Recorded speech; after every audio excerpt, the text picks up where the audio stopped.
Olá, sejam todos bem-vindos para mais um estudo do Evangelho segundo o Espiritismo do Centro Espírita Allan Kardec de Campinas. Hoje vamos concluir o capítulo 15, Fora da Caridade não há salvação. Antes, porém, convidamos a todos a uma prece. Vamos elevar nossos corações ao alto, agradecendo imensamente a Deus por essa oportunidade de mais um estudo da mensagem do Mestre Jesus. Que o Senhor derrame sobre todos nós a sua luz, para que possamos absorver a mensagem do Mestre Jesus, internalizá-la e que ela possa nos conduzir à nossa elevação espiritual. Obrigada, Senhor. Esteja conosco. Meus amigos, nesse capítulo nós estamos compreendendo melhor a máxima fora da caridade não há salvação. E no final desse capítulo, os itens 6 a 10 trazem mensagens do apóstolo Paulo, ou São Paulo, como ele é conhecido, que dispensa maiores apresentações. Só lembrando que ele passou de perseguidor do Cristo para um dos principais apóstolos, o que mais influenciou o cristianismo, não é? Sua trajetória foi marcada por grandes desafios, transformações, e até hoje ele é uma inspiração para a maioria dos cristãos em todo o mundo.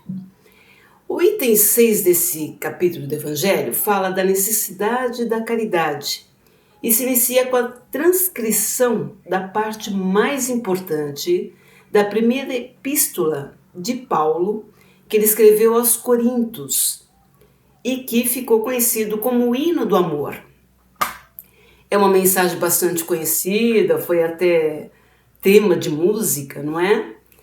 Mas antes de abordarmos esta mensagem linda, é fundamental que a gente entenda o que essa epístola e em que contexto ela aconteceu, para que a gente possa ver a importância desse ensinamento. A primeira epístola, Paulo escreveu à igreja da cidade de Corinto, na Grécia. É uma carta de aconselhamento, traz conselhos para os cristãos daquela igreja. Na ocasião em que Paulo encontrava-se em Éfeso, que é uma antiga cidade da Turquia, ele tinha ouvido falar de alguns problemas que estavam acontecendo naquela igreja e então ele resolveu dar instruções sobre alguns assuntos. E nesta carta, no capítulo 13, ele fala da importância do amor genuíno, a virtude mais elevada e duradoura, sendo a base para todas as outras virtudes cristãs. Ele diz: ainda que eu fale a língua dos homens e mesmo a língua dos anjos e não tiver caridade, sou como metal que soa ou sino que tine. E aqui, amigos, cabe uma explicação, porque as traduções modernas, elas traduzem essa mensagem de Paulo com a palavra amor ao invés de caridade. Ocorre que o texto original em que Paulo escreveu, ele escreveu em grego e ele usou a palavra ágape, que designa um tipo de amor incondicional, altruísta, desinteressado, espiritual, diferente dos outros termos gregos de amor que fala do eros, que é o amor romântico, ou do philia, que é amor de amizade. Esse é o amor ágape. E durante séculos, a principal tradução da Bíblia usada no Ocidente foi a Vulgata Latina, traduzida por São Jerônimo no século IV, e ele traduz ágape como caritas.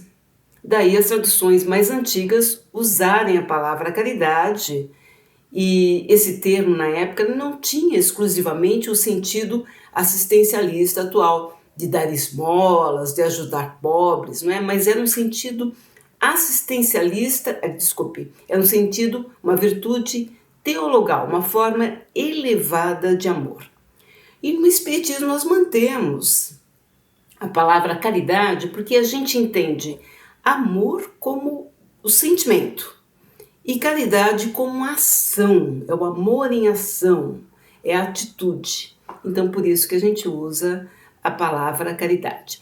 Mas vamos aqui continuar na mensagem do Paulo, relembrando essa mensagem que é muito bonita.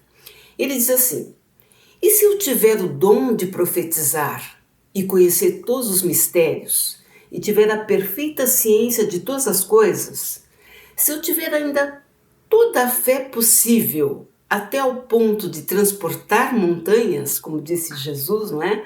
Se eu não tiver a caridade, eu nada serei. E se eu tiver distribuído meus bens para alimentar os pobres e deixado meu corpo para ser queimado, se todavia eu não tiver caridade, tudo isso de nada me aproveita. A caridade é paciente, é benigna, a caridade não é invejosa, não obra temerária e precipitadamente, ela não se envaidece, não é ambiciosa, não busca os seus próprios interesses, não se irrita, não suspeita mal, não se alegra com a injustiça, mas sim com a verdade. Tudo suporta, tudo crê, tudo espera e tudo sofre. A caridade nunca, jamais há de acabar, ou deixem de ter lugar as profecias, ou cessem as línguas, ou seja abolida a ciência. E aí ele conclui: agora, pois, permanecem essas 3 virtudes, a fé, a esperança e a caridade, mas entre elas, a maior é a caridade. Olhem como o apóstolo Paulo compreendeu tão profundamente esta verdade, essa virtude. Coloca assim, sem equívoco, a caridade acima da própria fé, né? Porque a caridade está ao alcance de todos, do ignorante, do sábio, do rico, do pobre, e porque ela é independente de toda crença particular. Todos, independente do cunho religioso, podem praticar e devem praticar a caridade. No livro Eterna Mensagem, a nossa saudosa Terezinha Oliveira, se referindo a essa mensagem do Paulo, ela diz o seguinte, que a fé conhece bem o caminho e o aponta com clareza. A esperança nos anima a caminhar, suavizando e alentando-nos na caminhada. Mas a caridade é que realmente realiza o bem, porque põe o amor em ação, age, realiza, faz acontecer. Olha, que lindo que ela escreve, fazendo esse comparativo entre a fé, a esperança e a caridade, não é? Isso me faz lembrar aquela história de um ateu em confronto com um religioso fervoroso. Ele disse assim, esse ateu fazia muita bondade, ele fazia muito bem, muita caridade, muito trabalho voluntário. E ele falou, eu tenho mais mérito que você, porque eu faço bem sem nem mesmo acreditar em Deus. Tá aí, não é?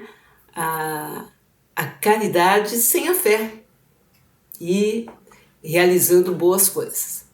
Então Paulo está certo quando coloca a caridade como maior virtude. Ele define a verdadeira caridade mostrando não apenas na beneficência, mas no conjunto de todas as qualidades do coração, na bondade, na benevolência em relação ao próximo. Por isso, quando a doutrina espírita afirma fora da caridade não há salvação, ela se apoia sobre um princípio universal, abrindo a todos os filhos de Deus o acesso à felicidade suprema. Entendendo aqui, pessoal, salvação como evolução espiritual, já que na doutrina espírita nós não acreditamos em penas eternas, das quais nós temos que nos salvar, né? Mas sim, temos plena convicção de que pelas sucessivas reencarnações nós adquirimos o polimento moral necessário que nos conduz a uma evolução. E isso só é feito pela prática da caridade, por isso que nós dizemos, fora da caridade não há salvação. Não dizemos também fora da igreja não há salvação ou fora do espiritismo não há salvação, porque vemos aí também um sentido exclusivista e absoluto. Em vez de unir os filhos de Deus, essa afirmação os divide, não é? No lugar de levá-los a um amor fraterno, em comunhão, mantém e acaba por legitimar a animosidade entre os adeptos de diferentes cultos, de uma religião ou outra, desconhecendo a grande lei de igualdade, que é uma lei divina, uma lei natural. A máxima fora da caridade não há salvação é a consequência do princípio da igualdade diante de Deus e da liberdade de consciência. Com essa máxima por regra, todos os homens são irmãos e qualquer que seja a maneira de adorar o Criador, eles se dão as mãos e oram uns pelos outros e se ajudam independente da religião, porque o nosso próximo é o nosso irmão e não importa onde ele está, de onde ele vem, em que ele acredita. Se falarmos também fora da verdade não há salvação, seria o equivalente a fora da igreja não há salvação, porque também é exclusivista. Pois não há uma só seita que não pretenda ter o privilégio da verdade, não é mesmo? Qual é o homem que pode se gabar de possuir a verdade inteiramente? Já que o círculo dos conhecimentos cresce sem cessar e a cada dia que passa as ideias são retificadas, não é? Olha a evolução do conhecimento. Então, quem hoje pode dizer verdadeiramente eu sou a luz da verdade, eu conheço toda a verdade? Impossível. A verdade absoluta só é conhecida pelos espíritos mais elevados e a humanidade terrestre não pode querer, né, tê-la, porque a nós não cabe conhecer tudo pelo nosso estágio evolutivo, nós não temos acesso a toda a verdade e temos acesso a uma verdade relativa e proporcional, não é? Imagine se Deus tivesse feito da posse da verdade absoluta a condição expressa da felicidade futura. Muitos poucos teriam acesso. Já a caridade, mesmo em sua mais ampla acepção, pode ser praticada por todos. Todos podem praticá-la. Então, amigos, vamos lembrar que o apóstolo Paulo entendeu muito bem isso e ele explica isso com primor. Inclusive em uma psicografia enviada a Kardec em 1860, Allan Kardec, o codificador da doutrina espírita, ele publicou essa psicografia neste capítulo 15 do Evangelho segundo o Espiritismo, e o apóstolo Paulo nos diz o seguinte: meus filhos, na máxima, fora da caridade não há salvação, estão contidos os destinos dos homens na terra e no céu. Na terra, porque à sombra desse estandarte, eles viverão em paz. No céu, porque aqueles que a tiverem praticado encontrarão graça diante do Senhor. Essa divisa é a bandeira celeste, a coluna luminosa que guia o homem no deserto da vida, para conduzi-lo à terra prometida. Ele brilha no céu como uma auréola santa no fronte dos eleitos, e na terra está gravada no coração daqueles a quem Jesus dirá: passai à direita, benditos de meu Pai. Vós os conhecereis pelo perfume de caridade que espagem ao seu redor. E ele diz assim: nada exprime melhor o pensamento de Jesus, nada resume melhor os deveres do homem do que esta máxima de ordem divina, que é a caridade. O Espiritismo não poderia provar melhor a sua origem do que tendo-a por regra, pois ela é o reflexo do mais puro cristianismo. Com tal guia, o homem não se perderá nunca. Aplicai-vos, meus amigos, em compreender-lhe o sentido profundo e as consequências de sua aplicação, e a buscar, por vós mesmos todas as maneiras de aplicá-la. Olhem o conselho que Paulo nos dá ainda nessa psicografia. Submetei todas as vossas ações ao controle da caridade, e a vossa consciência vos responderá. Ela não apenas evitará que façais o mal, como também vos fará que pratiqueis o bem, pois não basta uma virtude negativa, é necessária uma virtude ativa. Para fazer o bem é preciso sempre a ação da vontade, mas para fazer o mal bastam frequentemente a inércia e a negligência. E aqui a gente lembra, não é, a questão 642 de O Livro dos Espíritos, em que o nosso codificador Allan Kardec pergunta aos espíritos superiores. Ele diz assim: para agradar a Deus e assegurar a sua posição futura, bastará que o homem não pratique o mal? E os espíritos responderam categoricamente: não. Cumpre-lhe fazer o bem no limite de suas forças, porquanto responderá por todo o mal que haja resultado de não haver praticado o bem. Por isso que Paulo diz que para fazer o mal basta a inércia, basta a negligência, basta não fazer nada, não é? E aqui, continuando e concluindo a mensagem de Paulo nessa psicografia que ele mandou a Allan Kardec, ele diz assim: meus amigos, agradecei a Deus a possibilidade de usufruirdes da luz do Espiritismo. Não porque somente os que a possuem serão salvos, mas porque, ajudando-vos a melhor compreender os ensinamentos do Cristo, ela vos torna melhores cristãos. Fazei então que as pessoas, vos vendo, possam dizer que o verdadeiro espírita e o verdadeiro cristão são uma e a mesma coisa.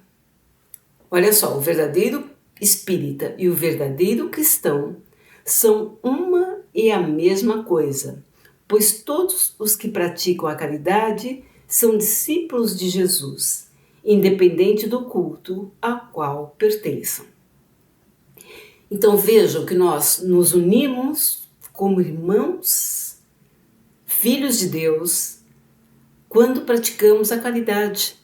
Estamos nos unindo fraternalmente, independente de qualquer culto religioso, né?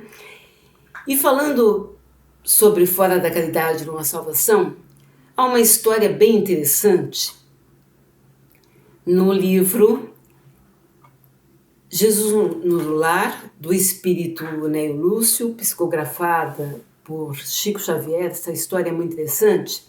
E diz o seguinte, que numa zona montanhosa, numa região deserta, gelada, né, só com neve, caminhavam dois velhos amigos.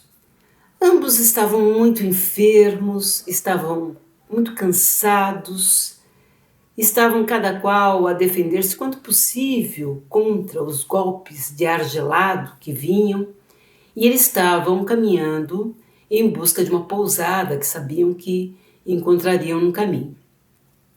Quando de repente eles encontram uma criança semi-morta caída na estrada. Um deles fixou o olhar naquele achado e ele falou assim meio irritado: não perderei tempo. A hora exige cuidado para comigo mesmo. Vamos em frente. O outro, no entanto, considerou, falou: amigo, vamos salvar esse pequenino. É nosso irmão em humanidade. Aí o outro retrucou, falou: não posso. Sinto-me cansado, estou doente. Esse desconhecido seria um peso insuportável. Como é que nós vamos andar no frio, na tempestade, com esse ar gelado? Com uma criança, é muito peso. Precisamos ganhar a aldeia o mais rápido possível, sem perda de tempo.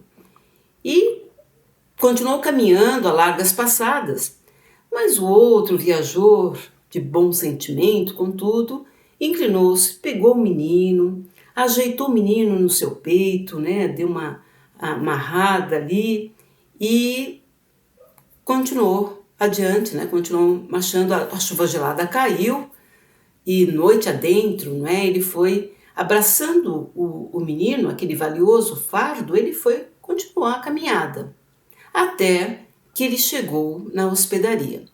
Só que quando ele chegou na hospedaria, ele estranhou que o amigo dele, que saiu na frente, ainda não tinha chegado lá.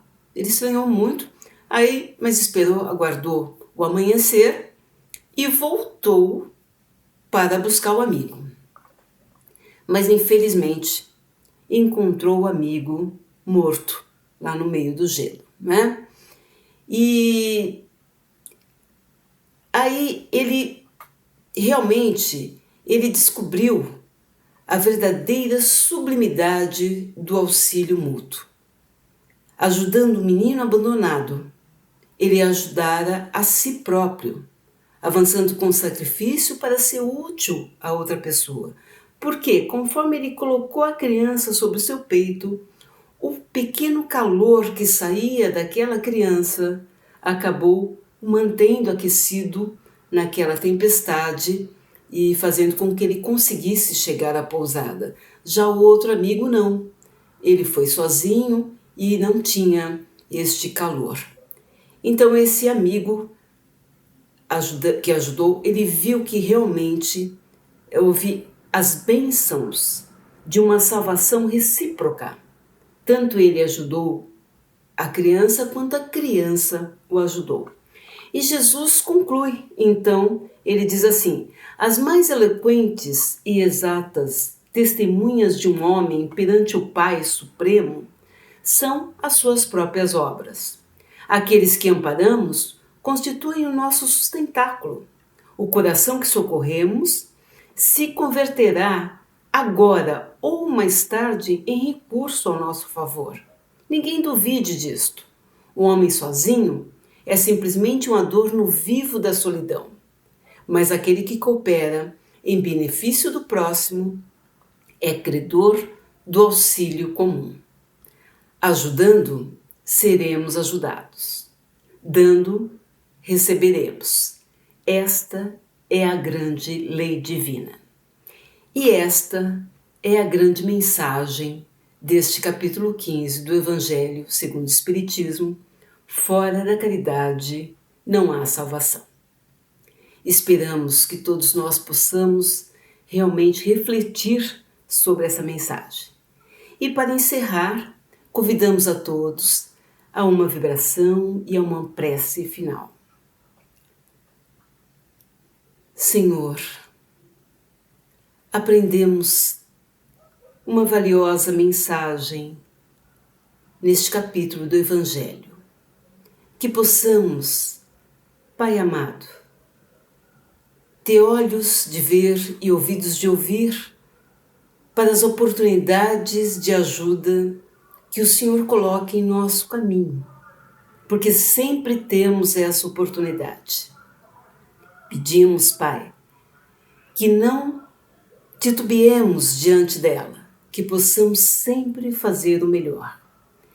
E aqui nós aproveitamos para enviar os nossos melhores frutos, resultado dos nossos melhores sentimentos, a todos aqueles benfeitores, a todos aqueles que praticam a caridade, para que possam persistir neste caminho do bem. E também mandamos bons fluidos àqueles ainda corações endurecidos, que ainda se pautam pelo egoísmo, pelo individualismo, que possam, Senhor, ter a semente do amor que o Senhor plantou em nossos corações, aquecida, frutificada, para que possa realmente fazer o bem sem pensar. Mais uma vez, Senhor, estamos agradecidos e alegres por essa oportunidade de estudo. Obrigada. A todos agradecemos pela atenção.